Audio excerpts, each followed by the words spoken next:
Video চলে এসেছি আরেকটা নতুন ভিডিও নিয়ে। তোমরা সবাই কেমন আছো? আমি অনেক ভালো আছি। তো আজ রাসমেলায় এসেছি ঘুরতে বড়মশাইয়ের সঙ্গে। তো মেলায় অনেক দোকান বসেছে, তো তোমরা দেখো, ভিডিওটা কন্টিনিউ করো, কেউ স্কিপ করে যেও না। ভিডিও ভালো লাগলে লাইক কমেন্ট শেয়ার করতে ভুলো না। আর যারা আমার চ্যানেলের নতুন তারা আমার চ্যানেলটা সাবস্ক্রাইব করে দাও। আর দেখো এখানে কত দোকান বসছে, আর এখানে একটা দোকানে গোপাল ভাঁড়ের যে লক্ষ্মী ভাঁড়গুলো হয়, তারপরে অন্যান্য অনেক ঠাকুরও তারপর এখানে আবার গণেশ মূর্তি ছিল, এখানে রাধা কৃষ্ণ ছিল। তো এক এক করে সমস্ত ঠাকুরগুলো আমি আর আমার বড়মশাই দেখছিলাম আর ভিডিও ক্লিপ নিচ্ছিলাম। তো তারপর দেখো এখানে চলে এসেছি, এই যে এনাকে যারা যারা চেনো আমায় কমেন্ট করে জানাও। তারপর এদিকে আবার দেখো রাস্তার লাইন ধরে দাঁড়িয়ে সবাই দেখছিল। এখানে কত গোপাল সোনা ছিল, সবাই দোলনায় দোল দেওয়াচ্ছিল। এখানে অনেক অনেক গোপাল সোনা ছিল, কোনো গোপাল বসেছিল, কোনো গোপাল সোনা শুয়েছিল, অনেক গোপাল সোনাও ছিল, লক্ষ্মী ঠাকুরও ছিল। তো আমি গোপাল সোনাকে দোল দিচ্ছিলাম আর আমার বড়মশাই সাইডে ছিল।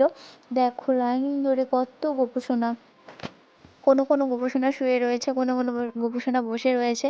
তারপরে এই যে দেখো আমি এখানে একটা গোপাল সোনাকে শুয়েছিল, আমি ওখানে দোল দিচ্ছিলাম। তারপরে এদিকে চলে এসেছে, একটা লক্ষ্মী ঠাকুর ছিল, খুব মিষ্টি জানো তো।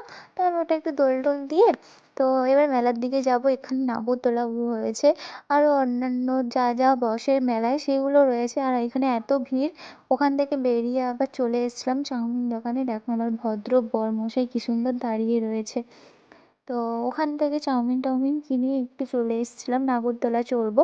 তো নাগরদোলায় না উঠেছিলাম, কিন্তু ভিডিও ক্লিপ নিইনি, আমার খুব ভয় করছিল যদি ওই সময় ফোনটা পড়ে যেত, ওই কারণে আর ভিডিও ক্লিপ নেওয়া হয়নি। তো ওখান থেকে এবার যাব ঘুগনি খেতে। মেলায় এসেছি, কিছু না খেলে হয়? তো অনেক কিছুই খেয়েছি, সব কটা তো আর ক্লিপ নিতে পারিনি। তো বাড়ি যাওয়ার আগে একটু গোপু সোনার জন্য, আমার যে বাড়িতে গোপু সোনা রয়েছে তার জন্য একটা খেলনা নিয়েছি। আর এই যে দেখো বড়মশাই এখানে ঘুগনি খাচ্ছে, আমাকে না দিয়েই একা একা খেয়ে নিচ্ছে। তো আমি বলছিলাম, বেশ ভালো, তুমি স্বার্থপর হয়ে গেছো, আগে বিয়ের আগে মেলায় বেরোলে আমাকে দিয়ে খেত। না না, একটু ইয়ার্কি করলাম, আমাকে দিয়েছে। তো তারপরে এখানে আবার বড়মশাই একটু ডিমও নিয়ে নিয়েছে। ঘুগনি খাবে, ডিম না খেলে হয়? তো তারপর দুজনে মিলে ঘুগনি আর ডিম সিদ্ধ খেয়ে এবার যাব বাড়ির দিকে, অনেকটা রাত হয়ে গেছে। তো এখানে বড়মশাই বাইক নিয়ে চলে এসেছে, যেহেতু 10 দিন ধরে মেলা হচ্ছে আর আমি আজকেরই ফার্স্ট এসেছি, শরীরটাও ভালো না, তাই আর বেশিক্ষণ থাকলাম না মেলায়। তো বাড়ি যাব তাড়াতাড়ি। তো দেখো বাইকে উঠেও পড়েছি। তো আজকের ভিডিওটা এই পর্যন্ত, দেখা হবে নেক্সট ভিডিওতে। ততক্ষণ তোমরা ভালো থেকো, সুস্থ থেকো, টাটা বাই বাই।